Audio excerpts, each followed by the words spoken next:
आपने पहली कविता कौन सी पढ़ी थी, हमारे दर्शकों को भी सुनाए। पहली कविता मैंने पढ़ी थी, अपनी आंखों में काजल न डाला करो। आहा, अपनी आंखों में काजल न डाला करो, काजल न डाला करो, क्या बात है। गोरी पलकें हैं इनको न काला करो। तो मैं ताजों के लिए समर्पण वंदन गीत नहीं गाता, दरबारों के लिए कभी अभिनंदन गीत नहीं गाता। बेसुरे जवाब हो गए, क्या बात है, बेसुरे जवाब हो गए, चूर चूर ख्वाब हो गए, क्या बात है। एक नौकरी नहीं मिली और हम खराब हो गए। एक कविता है मेरी गांव पर। और शहर क्या है, शहर बेटा है गांव का, गांव बाप है। तब मैं नमस्कार, प्रणाम, जय श्री राम। मैं हूं अनिल मिश्रा और आप देख रहे हैं अनकबर टॉक का स्पेशल शो साहित्य। आज हमारे साथ में अभिषेक पाठक दादा भाई हैं और अगर इनकी मैं परिचय की बात करूं तो ये साहित्य एक संकल्प संस्था के संस्थापक भी हैं और लगातार अवधि के लिए, लगातार कविता के लिए संघर्ष करें। बहुत बहुत स्वागत सर आपका। बहुत बहुत धन्यवाद भैया आपका। अभिषेक भैया, सबसे पहला आपसे सवाल मैं ये करना चाहूँगा कि नाम के आगे दादा भाई, सबसे पहले इसके बारे में बताएं आप मुझे। जी भैया, दादा भाई आज के कुछ सालों पहले जब मैं स्कूल टाइम में था तो उस समय भी अयोध्या में और आसपास लोगों का प्रेम बहुत मिला। बहुत सारी बहनें हमको बहुत प्रेम करती हैं जी, तब भी करती थी, आज भी करती हैं। और उस समय मैं महाराणा प्रताप के बारे में पढ़ भी रहा था, देख रहा था, सुन रहा था, जहाँ से जो मिल पा रहा था। हाँ।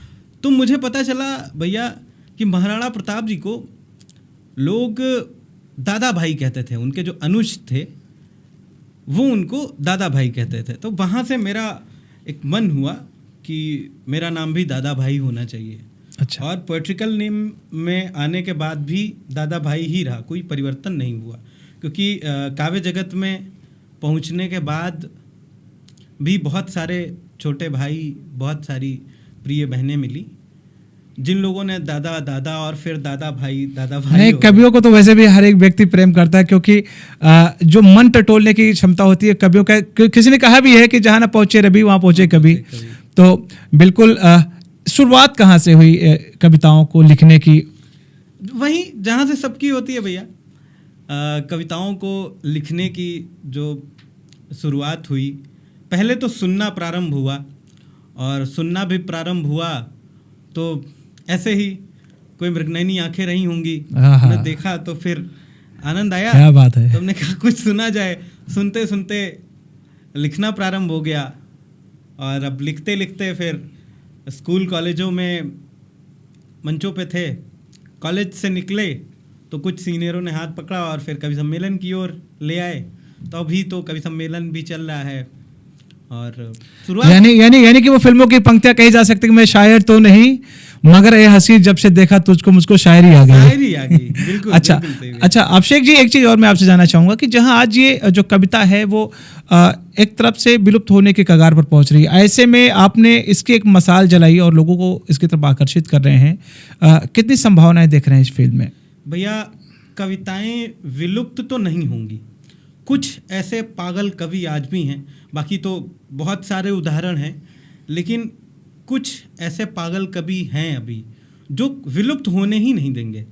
वो लगे हुए हैं। एक मैं ही नहीं, आप नए लोगों में देखेंगे, आप पुराने लोगों में देखेंगे। आप निराला जी को ले लेंगे, रामधारी सिंह दिनकर जी को ले लेंगे, आप जितने पुराने लोगों में हरिवंश राय बच्चन जी को ले लेंगे और नयों में देख लेंगे आप तो जैसे डॉक्टर कुमार विश्वास आज के दिनों में एक नाम जो जाना जाता है। हाँ, छायावान बहुत ज़्यादा। बिल्कुल। और उसके बाद जो है उसके पहले भी बहुत लोग रहे, जैसे गोपाल दास नीरज मेरे बहुत पसंदीदा कवि हैं।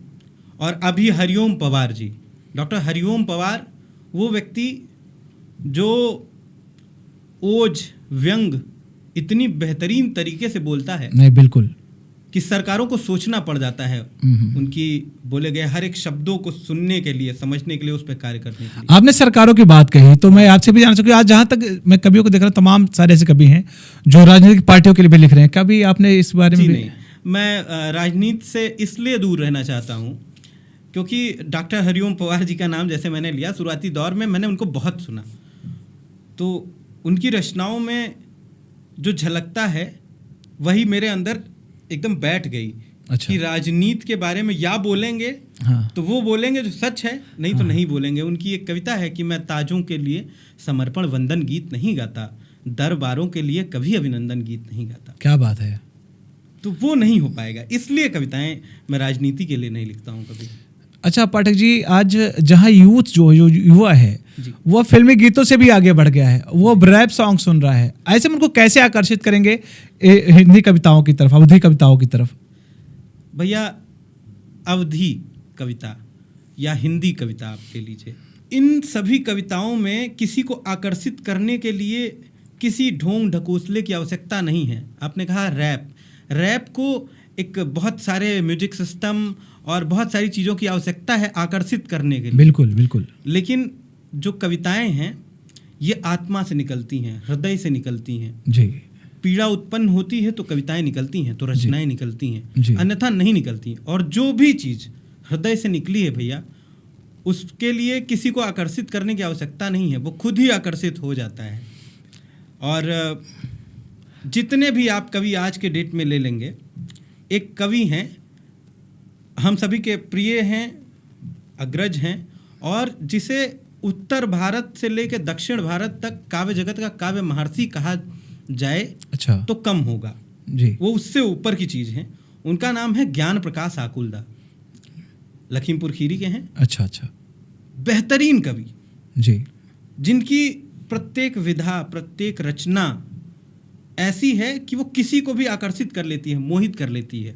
और ऐसे ऐसे ही महर्षि इस काव्य जगत में हैं, इस वजह से युवा आकर्षित हो रहे हैं, काव्य जगत में आ रहे हैं। अभी आप देखेंगे मोस्टली युवा काव्य जगत की ओर बहुत आकर्षित हैं। बहुत सारे नए युवा कवि हैं जो आ रहे हैं और अच्छा लिख रहे हैं। और तो वो जैसे ज्ञान दादा का नाम मैंने लिया, ऐसे ही बहुत सारे कवि हैं जो काव्य क्षेत्र में बहुत अच्छा कार्य कर रहे हैं। बिल्कुल बिल्कुल। ज्ञान दादा की एक रचना है, जैसे वो लिखते हैं जी कि बेसुरे जवाब हो गए। क्या बात है, बेसुरे जवाब हो गए, चूर चूर ख्वाब हो गए। क्या बात है। एक नौकरी नहीं मिली और हम खराब हो गए। हम खराब हो गए। अब सोचिए भैया, कितनी बड़ी बात है। इस रचना से अगर युवा आकर्षित नहीं होंगे तो कौन होगा? एकदम बिल्कुल सही बात है जी। अच्छा, मैं और सवाल आपसे करूं, लेकिन उससे पहले मैं चाहूंगा कुछ अपनी वो पंक्तियां जो हमारे दर्शक उनको समर्पित करिए, जो थोड़ा उनको गुजारने का काम करें। मैं अवध से हूँ। अयोध्यानाथ की कृपा रही है कि मैं अयोध्यानाथ के चरणों में ही बैठा रहता हूँ। बिल्कुल। जस्ट राम जन्मभूमि हनुमान गढ़ी के जस्ट सामने अपनी प्रतिष्ठानें हैं 1-2, तो मैं वहीं बैठा रहता हूँ दिन भर जी। तो मैं राम भगवान पर अगर शुरुआत न करूं तो फिर बेकार है सब कुछ। बिल्कुल बिल्कुल। मैं एक मुक्तक सुनाता हूं आपको। स्वागत है। कि राम तन हो गए, राम मन हो गए। क्या बात है। राम तन हो गए, राम मन हो गए। राम तन हो गए, राम मन हो गए। राम जीवन का मेरे सुखन हो। वाह वाह वाह वाह वाह वाह वाह वाह, क्या बात। जीत कर आ चुके हैं महल में प्रभु, जीत कर आ चुके हैं महल में प्रभु। वाह, क्या बात है। राम मेरे हृदय का नयन हो गए। क्या बात है, क्या बात है। बहुत अच्छी कविता आपने समर्पित की। और जो हमारे दर्शक हैं वो इस बात को महसूस करेंगे, जो 550 वर्षों का इंतजार रहा है कि कब राम आएंगे, कब उनका भव्य महल बन जाएगा, और उसको दिखाते हुए ये कविता बहुत ही खूबसूरत थी आपकी। अब हम अगले सवालों की तरफ बढ़ेंगे। कैसे आना हुआ इस फील्ड में कि हम भी कविता करें और लोगों के दिलों में जगह बनाएं और लोगों का ढेर सारा प्यार इकट्ठा करें? भैया, सबसे पहले तो जब मैंने रचना करनी शुरू की और मैं लिखने लगा, तो ऐसा नहीं था कि किसी को आकर्षित करना है, किसी को मोहित करना है, कोई मुझे जानने के लिए कविताएं नहीं की गई थी। जी जी। अपना मन था, हम भी वियोगी हो बैठे थे, तो उस वियोग से रचनाएं निकली। और धीरे धीरे मैं जब कॉलेज में पहुंचा और हमारे सीनियर्स जो थे उन लोगों ने उन कविताओं को सुना, तो वो लोग ज़बरदस्ती हाथ पकड़ के कि तुम मंच पे आओ। और मैं फार्मासिस्ट हूँ, B.Pharma किया है मैंने। जी जी। तो उस दिन फार्मासिस्ट डे था। यानी कहा जा सकता है कि दिल का डॉक्टर हमारे साथ बैठा हुआ है। अरे भैया, तो उस दिन जो है फार्मासिस्ट डे था और हमारे सीनियर्स थे, उन लोगों ने मुझे बुलाया मंच पे। उन्होंने कहा पाठक तुम पढ़ोगे। मैंने कहा ठीक है सर, और मैंने एक कविता पढ़ी। उसके बाद आपने पहली कविता कौन सी पढ़ी थी, हमारे दर्शकों को भी सुनाए? पहली कविता मैंने पढ़ी थी कि अपनी आंखों में काजल न डाला करो। आहा, अपनी आंखों में काजल न डाला करो। काजल न डाला करो, क्या बात है। गोरी पलकें हैं इनको न काला करो। गोरी पलकें इनको न काला करो। झुक के पलकों का उठना कयामत है ये, लोग होते हैं घायल संभाला करो। अपनी आंखों में काजल न डाला। बिल्कुल जाहिर सी बात है, कुछ लोग घायल भी हुए होंगे। ऐसे बहुत से लोग आए गए, लेकिन मुझे लगता है कि मैं उतना योग्य नहीं हूँ कि मैं अब यानी आप छुपा रहे हैं, अब खुद को आप छुपा रहे हैं। हाँ, आप खुद को छुपा रहे हैं। हाँ, बाकी ऐसा हो रहा है इतने अच्छे शब्द और कोई घायल ना हो, कैसे हो सकता है। अच्छा, अब आगे चलते हैं। दादा भाई, आपसे एक चीज और जानना चाहूंगा कि जब पहला मंच आपको मिला जी, तो मन में डर, भविष्य को लेकर चिंताएं, ऐसा कुछ था आपके जहन में? जी, ऐसा तो नहीं था। हाँ, पहला मंच जब मिला तो मुझे याद है घर में सब बोलते थे कि अब तुम मंचों पे जाओगे, क्या कर रहे हो, कुछ समझ में नहीं आ रहा है। ये अक्सर कवियों के साथ होता है कि क्या कविता, क्या पागलपन है। तो वही था। लेकिन जब मैं पहली बार मंचों पे गया तो बिना किसी को बताए हुए छुप छुपा कर मंच पे गया, और अच्छा मंच था, बड़ा प्लेटफॉर्म था। मैंने वहाँ पे अपनी कविताएं की, और वहाँ पे जो पब्लिक थी, एक स्कूल था, कॉलेज था, और उस कॉलेज के जितने बच्चे थे उन लोगों ने इतना प्रेम दिया कि फिर मुझे लगा कि अब मुझे मंचों पे रहना चाहिए। दादा भाई, आपकी शादी हुई नहीं हुई अभी? नहीं अभी शादी नहीं हुई जी, नहीं। अगर आपकी प्रेमिका आपके ठीक सामने आ जाए जी, उसको कौन सी पंक्ति आप समर्पित करने वाले हैं? अभी मैंने आपको सुनाई थी कि अपनी आंखों में काजल न डाला करो, आहा, गोरी पलकें हैं। यानी ये राज की बात है, वही चीज दिल पे आ गई। बिल्कुल राज की बात है, और राज की ऐसी कोई बात नहीं है।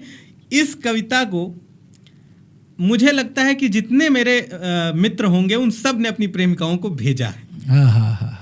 अच्छा, आपने मित्रों की बात की जी। अपने मित्रों के लिए कोई ऐसी कविता जो वो अपनी प्रेमिका को समर्पित कर, क्योंकि इस पे तो आपका कॉपीराइट हो गया कि आपने भी प्रेम के लिए लिखा था। लेकिन अगर अपने मित्रों के लिए कुछ लिखना हो तो आप क्या सुनाएंगे उनको? कि जैसे अभी मित्रों पे हमको सुनाना हुआ, तो मित्रों का क्या है, वो तो कोई भी सुना देते हैं। हाँ, बोल देते हैं मेरी ही रचना है, उसमें कुछ कहने वाली बात है नहीं भैया। जैसे हाँ, कवियों का यानी लेखकों को अपना कुछ होता कहाँ है। बिल्कुल सही बात है। वो कुछ वो भी तो सबको समर्पित करते हैं। और इन दिनों तो बहुत से प्रेमियों ने कुमार जी को ही आइडियल मान रखा है, उन्होंने ही सुना दिया। प्रेम के प्रति कोई दीवाना कहता है, कोई पागल समझता है। तो ऐसे ही कोई भी रचना है मेरी जो उठा के लोग सुना देते हैं, जिनमें से ये रचना तो है ही है।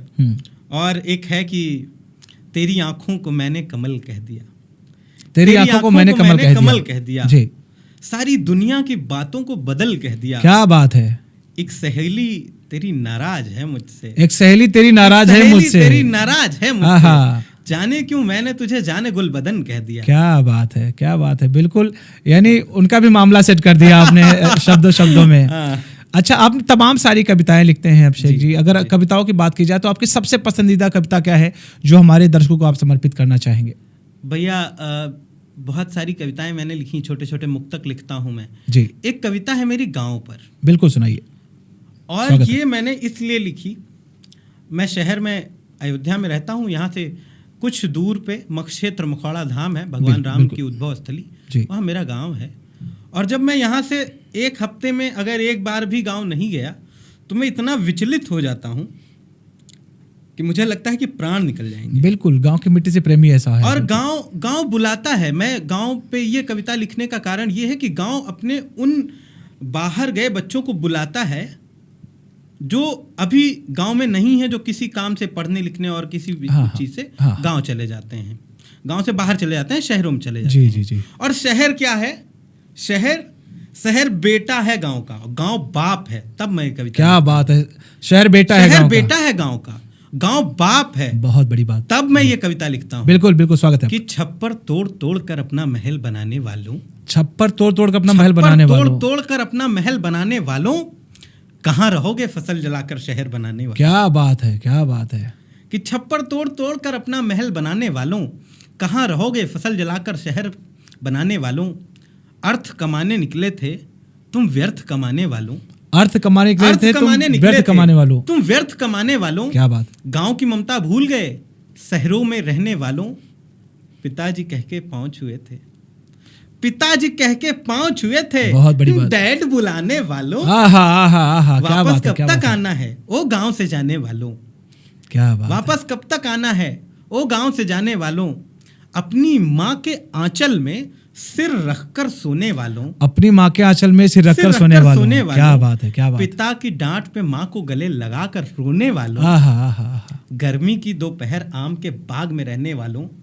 भैया अगली पंक्ति पे आप गांव ना पहुंच जाइएगा तो बिल्कुल स्वागत तो ये है, स्वागत। कविता मेरी खारिज कर दीजिएगा। स्वागत है, स्वागत है। कि अपनी माँ के आंचल में सिर रखकर सोने वालों, पिता की डांट पे माँ को गले लगाकर रोने वालों, गर्मी की दोपहर आम के बाग में रहने वालों, सुबह शाम में कच्चे दूध से रोटी खाने वालों, आहा आहा। संस्कार से भरे गांव के। हम लोग कितना पढ़ लिख लें, संस्कार गांव के ही हैं। बिल्कुल कि बिल्कुल। संस्कार से भरे गांव के, इंग्लिश पढ़ने वालों, वापस कब तक आना है वो गांव से जाने वालों। क्या बात है। और क्या इसका बात इसकी अंतिम लाइनें हैं जी। कि स्वागत। तुमको कितना अर्थ चाहिए हरदम रोने वालों। क्या पाया अब तक तुमने वो शहर कमाने वालों। ईमान तुम्हारा गिरवी है। और ये शहर की सच्चाई है। ईमान तुम्हारा गिरवी है। ईमान तुम्हारा गिरवी है। क्या बात। शहरों में रहने वालों, शहर की भाग दौड़ में अपने आप को खोने वालों। क्या बात है। और बेचैनी में अपनों को भी गैर समझने वालों। बेचैनी में अपनों को भी गैर समझने वालों। जी जी। बेचैनी में अपनों को भी गैर समझने वाह, वालों। वाह, वाह, वाह, वाह। अरे गांव अभी भी जिंदा है।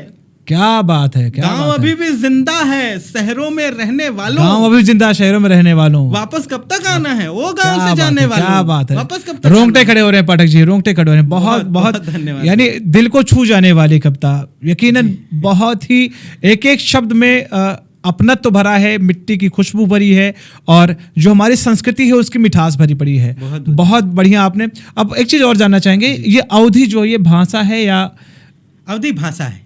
अवधि भाषा है भैया। अच्छा, अवधि भाषा है। कुछ लोग कहते हैं अवधि बोली है। नहीं, अवधि बोली नहीं। हाँ, अवधि भाषा है।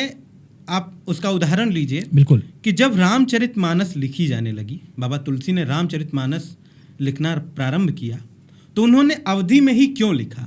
क्योंकि मैंने लोक श्रुतियों में, किंवदंतियों में मैंने सुना है हाँ हाँ। कि जब बाबा तुलसी ने रचना शुरू की रामचरितमानस की जी, तो जी। उन्होंने हिंदी में लिखना प्रारंभ किया। अच्छा। और भगवान शंकर जी के सामने बैठ के वो लिखते थे, शिवलिंग के सामने, और वहीं रख के जाते थे। वो जी। चोरी हो जाता था। तो लोगों ने कहा, उन्होंने कहा भगवान शंकर से कि महाराज ये आपको मैं दे के जाता हूँ तो चोरी कैसे हो जाती है। तो उन्हें महादेव ने और माता पार्वती ने, ऐसा माना जाता है कि दर्शन दिए और उन्होंने कहा कि आप उस भाषा में लिखिए जो जन जन की भाषा हो, जो हर कोई पढ़ सके, हर कोई गा सके, हर कोई बोल सके, हर कोई समझा सके। तब उन्होंने अवधि का चयन किया। क्योंकि और इससे पता चलता है कि अवधि का विस्तार उत्तर से लेकर दक्षिण भारत तक हर जगह था, इसलिए रामचरितमानस अवधि में लिखी गई। अच्छा, यानी कहा जा सकता है कि जन जन की भाषा, जन जन की भाषा। अच्छा, हम और आगे बढ़े पाठक जी, और आगे हम बढ़े। मैं चाहूँगा कुछ कविता और समर्पित करिए, क्योंकि अभी जो गांव वाली आपने कविता सुनाई यकीनन मन एकदम प्रफुल्लित हो गया है। मैं चाहूँगा कुछ और ऐसे समर्पित करेंगे। जी, बहुत बहुत धन्यवाद भैया, इतनी प्रेरणा देने के लिए, इतना आशीर्वाद देने के लिए। एक कविता है मेरी, ये उन प्रेमियों के लिए है जो अधूरे रह गए। अच्छा।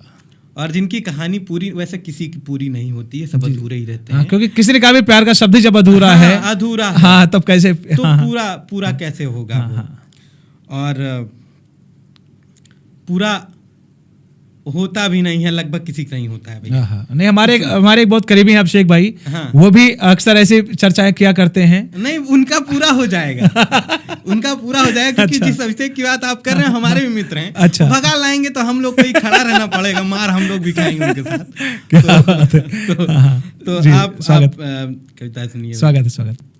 जैसे ये उन कवियों के लिए है या उन बच्चों के लिए है जिनका प्रेम अधूरा रह गया, और वो सोचते हैं किसी पड़ाव पे आके कि पूरा हो गया होता तो क्या होता है, हाँ, बिल्कुल। नहीं हुआ तो अच्छा हुआ। हाँ, हाँ, हाँ, ऐसी कविता है स्वागत कि स्वागत। मुझे वो दिन वो रातें शाम सब रंगीन लगती थी।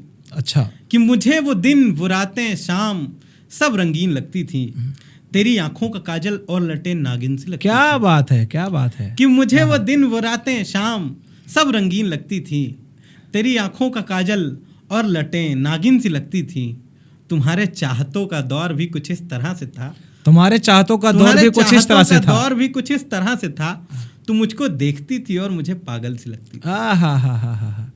तो तू मुझे मुझको देखती थी और पागल मुझे सी लगती पागल थी। सी लगती थी। जी जी।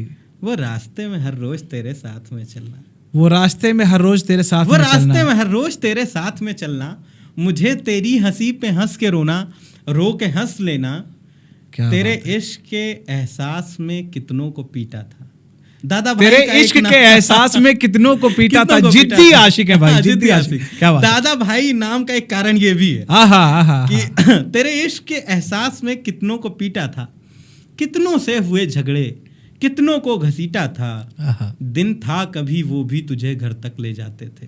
क्या बात है। कि दिन था कभी वो भी तुझे घर तक ले जाते थे, कि सुनते थे तेरी बातें तुझे गुस्सा दिखाते थे, मगर अब दिन भी ऐसे हैं कि हम कुछ कर नहीं सकते। मगर अब दिन भी ऐसे हैं कि हम कुछ कर नहीं सकते। मगर अब दिन भी ऐसे हैं कि हम कुछ कर नहीं सकते। जी। तुझसे प्यार बहुत है मगर अब तेरे लिए मर नहीं सकते। आहा, इतने बहुत कुछ कह डाला आपने। क्या बात है, इतने कम शब्दों में बहुत कुछ कह डाला आपने। बहुत खूबसूरत, बहुत। दादा भाई, अगर वर्तमान में कवियों की बात की जाए तो सबसे ज्यादा इंस्पायर कौन करता है आपको? किसकी कविताएं बहुत अच्छी लगती हैं आपको? थोड़ा उसके बारे में बताएं भैया। जैसे अभी मैंने बताया ज्ञान प्रकाश आकुलदा, वो तो बेहतरीन ही है। जी जी एक हैं उजाला राय उज्जवल भैया, जी गोरखपुर के कवि। जी जी जी। वो लिखते हैं और उनसे मैं बहुत प्रभावित हूँ, बिल्कुल। क्योंकि वो व्यक्ति क्रांति की मिसाल लेके चल रहा है एक। वो जी। लिखते हैं कि आपको बैठा दिए जब कुर्सियों पर, सीधा सवाल पूछता है सत्ताधारियों से। अच्छा, आपको बैठा दिए जब कुर्सियों पर। आपको बैठा दिए जब कुर्सियों पर, जी। हाथ कैसे उठ गए फिर बच्चियों पर। अरे वाह वाह वाह वाह वाह वाह। कि आपको बैठा दिए जब कुर्सियों पर, हाथ कैसे उठ गए फिर बच्चियों पर। मैं अभी भी रात को सोता नहीं हूँ, मैं अभी भी रात को सोता नहीं हूँ, मैं अभी भी रात को सोता नहीं हूँ, निर्भया रोती है अब भी खिड़कियों पर। निर्भया रोती है भी खिड़कियों पर। और ऐसे कवि हैं। गोरखपुर में एक कवि और है, कौशल पांडे नादान। उसके भी मुक्तक आप देखेंगे, उसके भी गीत व्यंग देखेंगे तो आपको लगेगा कि इससे बेहतरीन क्या ही लिखा जा सकता है। जी। जैसे उन्होंने लिखा उर्मिला पे, अच्छा, कि सारे परिणाम पर रही भारी, सारे परिणाम पर रही भारी, सारे परिणाम पर रही भारी, काम के काम पर रही भारी। क्या बात है, काम के काम पर रही भारी। दूर सिंदूर से रही वर्षों। वाह वाह वाह वाह वाह वाह, क्या बात है, क्या बात है। दूर सिंदूर से रही वर्षों, उर्मिला राम पर रही भारी। बिल्कुल बिल्कुल, उर्मिला राम पर रही भारी। बिल्कुल बिल्कुल, उसका त्याग, उसका समर्पण बहुत बड़ी बात है, बहुत बड़ी बात है। बिल्कुल तो बिल्कुल। ऐसा कवि है नादान। बाकी आप अयोध्या में ले लेंगे, अयोध्या में भी बहुत हैं। हमारी बड़ी बहनें हैं कुछ, जिनमें से एक नाम है अर्चना द्विवेदी दीदी। जी जी जी। उनसे आपका तो परिचय होगा। जी जी बिल्कुल बिल्कुल। और वो अवध कोकिला के नाम से जानी जाती हैं। उनका कंठ बिल्कुल और बिल्कुल बिल्कुल सब कुछ बेहतरीन। उनसे भी मैं बहुत बहुत इंस्पायर रहता हूँ। बिल्कुल। तो मैं चाहूँगा जो हमारे दर्शक देख रहे हैं आपको, उनको खुद अपनी कुछ कविताएं और भी समर्पित करें, क्योंकि आपके जो भी कविताएं रही हैं, जो भी शब्द रहे हैं, बिल्कुल दिल में जगह करते चले गए, घर करते, बिल्कुल बहुत ही मीठी सी दस्तक दी उन्होंने हमारे दर्शकों के दिल पर। मैं चाहूँगा कुछ कविता, कुछ आपके लेख और। बहुत बहुत जी धन्यवाद भैया। एक मुक्तक देखिए। बिल्कुल, स्वागत। कि तुमको अपना बताते रहे उम्र भर, तुमको अपना बताते रहे उम्र भर। क्या बात है, तुमको अपना बताते रहे उम्र भर। क्या बात है, तुमसे रिश्ता निभाते रहे उम्र। क्या बात है। भूलना तुमको चाहा कई बार पर, भूलना तुमको चाहा कई बार पर तुम मुझे याद आते रहे उम्र भर। तुम मुझे याद आते रहे मुझे उम्र भर। याद आते रहे क्या उम्र भर। बात है। जी भैया। बिल्कुल, बहुत ही एक एक शब्द आपके बहुत प्यारे। दादा भाई, जो इस टाइम सामाजिक परिवेश है, जो इस टाइम रहन सहन चल रहा है, जो इस टाइम कलुषता फैल रही है, उसको लेकर अपनी कोई रचना समर्पित भैया एक कुछ समय पहले पश्चिम बंगाल में एक डॉक्टर की बहुत निर्मम हत्या हुई। जी जी, बिल्कुल बिल्कुल बिल्कुल, तो उस पे मैंने मुझे भी लिखा याद है था जी। जो वास्तविकता में जिस पे चर्चा होनी चाहिए। बिल्कुल बिल्कुल, स्वागत है, कि स्वागत। इतना कुछ हम लोग कह रहे हैं बेटी पढ़ाओ बेटी बचाओ, और उस पे क्या कार्य हो रहा है। जी बिल्कुल, स्वागत। तो उस पे मैंने लिखी कि स्त्री इस गंदे समाज में किसको कहेगी भाई। क्या बात है। स्त्री इस गंदे समाज में किसको कहेगी भाई। स्त्री इस गंदे समाज में किसको कहेगी भाई। कौन बनेगा तेरे चीर हरण का उत्तरदायी। अरे बाप रे। कौन बनेगा तेरे चीर हरण का उत्तरदायी। बोलो अपनी बहनें पढ़ने किस कॉलेज में जाएं। बोलो अपनी बहनें पढ़ने किस कॉलेज में बोलो जाएं। अपनी बहनें पढ़ने किस कॉलेज में जाएं। किससे बोले दर्द वो अपना किसको शस्त्र बनाएं। इस गिरी हुई मानवता में वो कितना नाम कमाएं। तुम बोलो वो न्याय मांगने किस चौखट पे जाएं। तुम बोलो न्याय मांगने किस चौखट पर जाएं। हम सब में ही छुपा हुआ है कहीं कोई दुशासन। हम सब में ही छुपा हुआ है कहीं कोई दुशासन। छुपा हुआ है कहीं कोई दुशासन। क्या बात है। सत्ता है धृतराष्ट्र और अंधा है उसका शासन। क्या बात है। जिम्मेदार तो मैं भी हूँ बहनों के चीर हरण का। जिसने राखी बांधी है उसके ही मृत्यु चयन का। क्या बात है। एकदम एक एक शब्द बहुत ही। जिसने राखी बांधी है उसके ही मृत्यु चयन का। कि हाथों में मोमबत्ती लेकर देश की सबसे बड़ी विडंबना। बिल्कुल बिल्कुल बिल्कुल। जिस देश में स्त्री के सम्मान के लिए महाभारत जैसा युद्ध हो जाता हो, लंका जैसी समृद्धशाली वाह वाह वाह वाह, क्या बात है। इतना बड़ा देश है, राज्य है, वो ध्वस्त कर दिया जाता हो, वहां पे हम मोमबत्ती लेकर घूमते हैं। तो मैं लिखता हूँ कि हाथों में मोमबत्ती लेकर सड़कों पर आ जाओ। फांसी दे दो नारे खूब लगाओ। अरे शस्त्र उठाकर कभी किसी के लिए खड़े हो जाओ। पुरुष स्वयं को कहते हो थोड़ा पुरुषार्थ दिखाओ। क्या बात है। बहुत बहुत बड़ी बात। पुरुष स्वयं को कहते हो थोड़ा पुरुषार्थ दिखाओ। सीख लिया है हम लोगों ने मगरमच्छ सा रोना। सीख लिया है हम लोगों ने मगरमच्छ सा रोना। सीख लिया है हम लोगों ने मगरमच्छ सा रोना। कायरता की तरह न्याय की भीख मांग कर जीना। क्या बात है। कायरता की तरह न्याय की भीख मांग कर जीना। और मैंने तो देखे हैं उन लोगों को न्याय मांगते जो इस देश की किसी बहन को अपना नहीं मानते। क्या बात है। क्या बात है। क्या बात है। जो इस देश की किसी बहन को अपना नहीं मानते। और रक्षा बंधन पर बहनों को यही वचन है देना। रक्षा बंधन पर बहनों को यही वचन है देना। रक्षा बंधन पर बहनों को यही वचन है देना।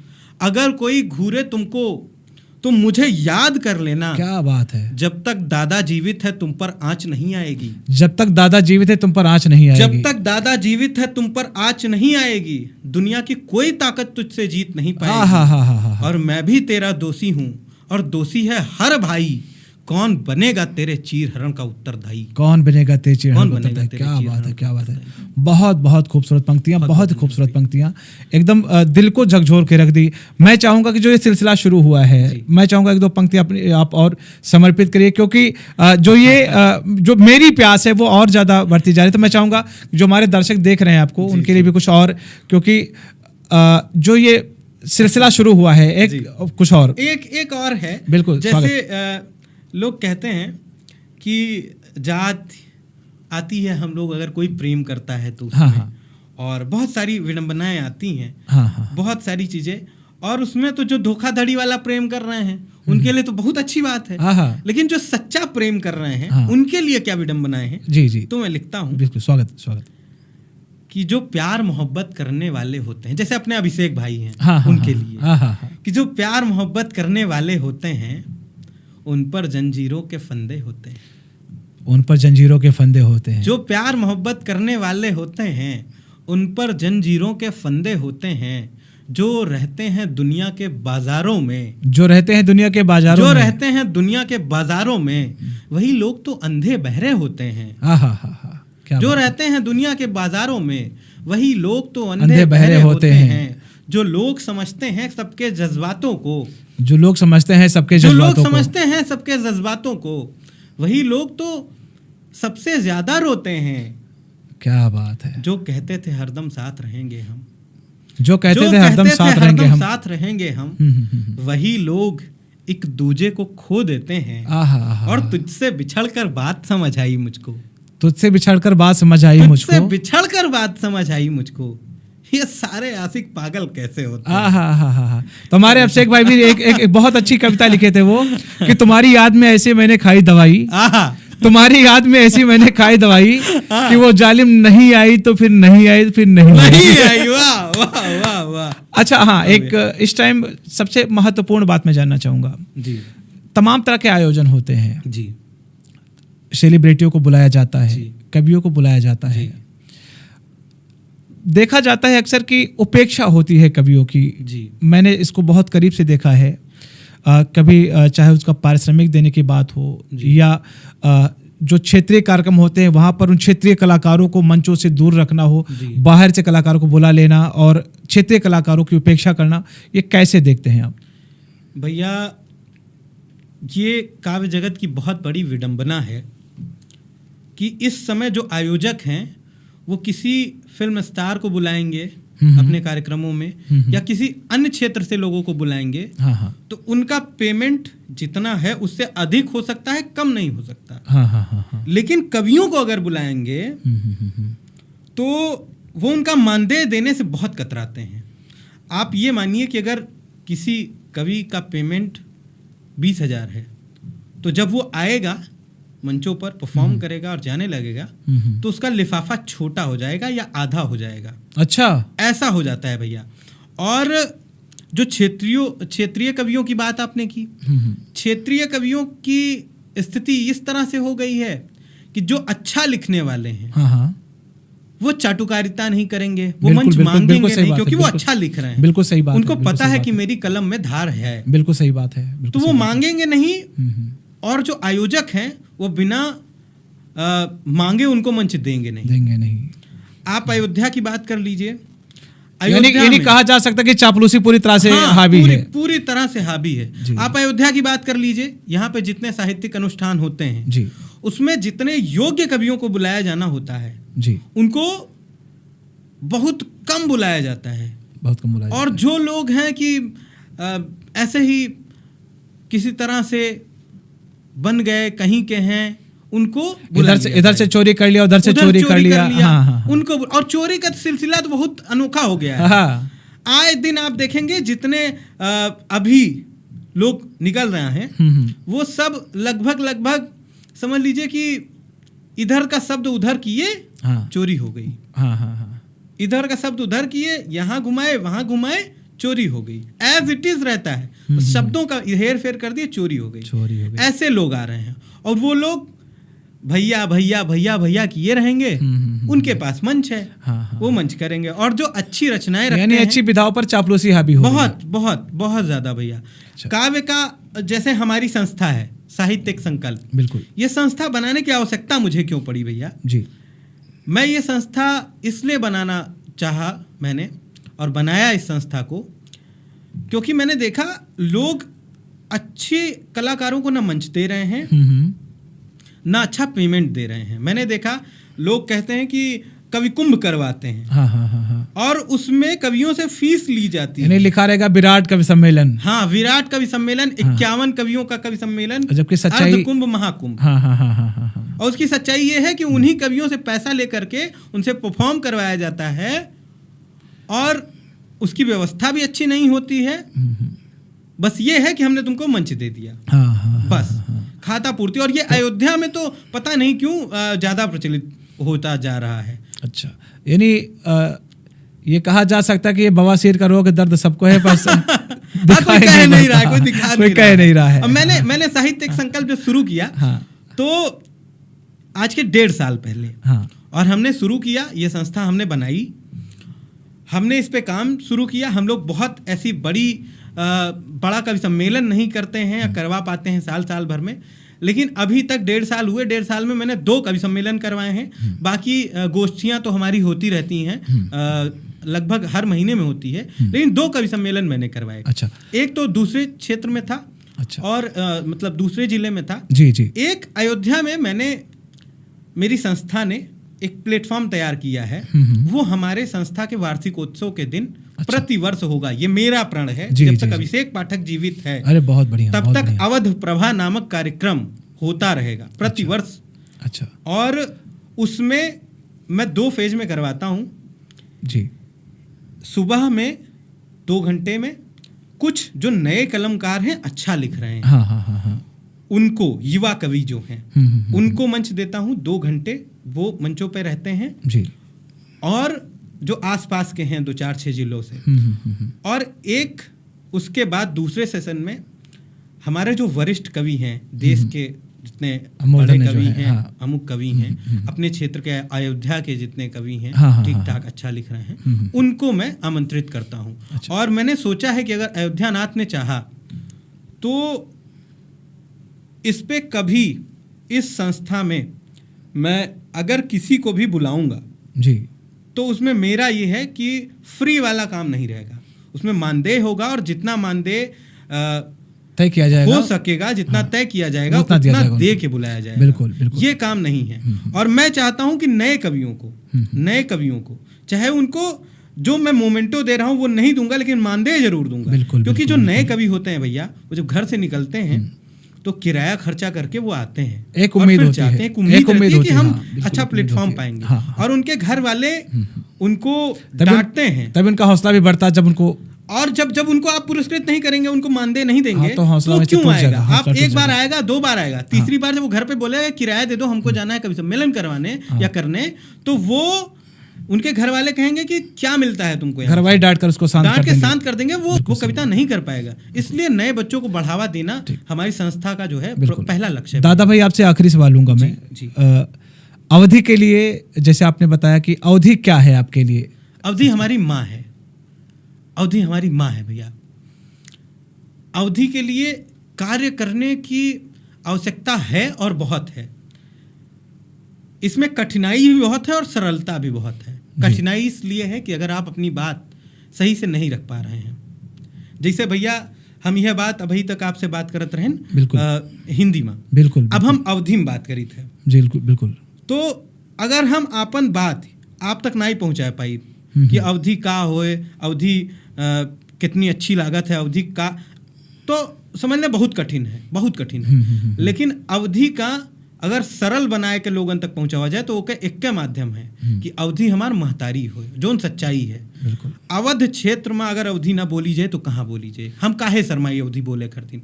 अवधि हमार महतारी है, अवधि हमें पैदा की है, अवधि हमें बड़ा की है, बोले लायक जोन है। हम अगर पहला शब्द बोले हो तो अवधि में बोले हो, कहे कि हमार महतारी हो।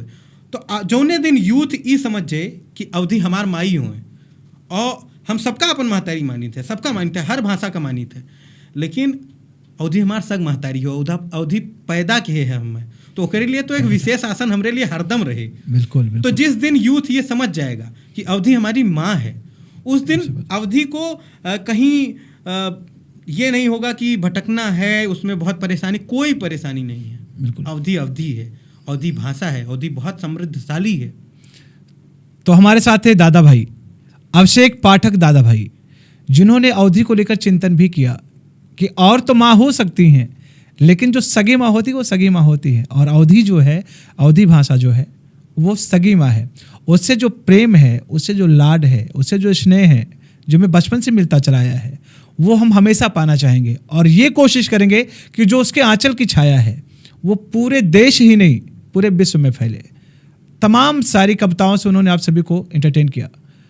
आप देख रहे हैं अपना भरोसेमंद चैनल अनकबर टॉक, और अनकबर टॉक आप सभी से वादा करता है कि जो भी विलुप्त होती संस्कृति है, जो भी ऐसे कलाकार हैं, जो भी अच्छे आर्टिस्ट हैं जिनको अभी तक मंच नहीं मिला, अगर वो हमारा ये वीडियो देख रहे हैं तो उन सभी से निवेदन है कि आप सभी लोग जुड़िए हमसे, और आपको हम वो प्लेटफॉर्म देने का प्रयास करेंगे जिसकी आप कभी अभी तक कल्पना करते चले आए हैं। और मिलेंगे आपसे, बने रहिए मेरे साथ। नमस्कार।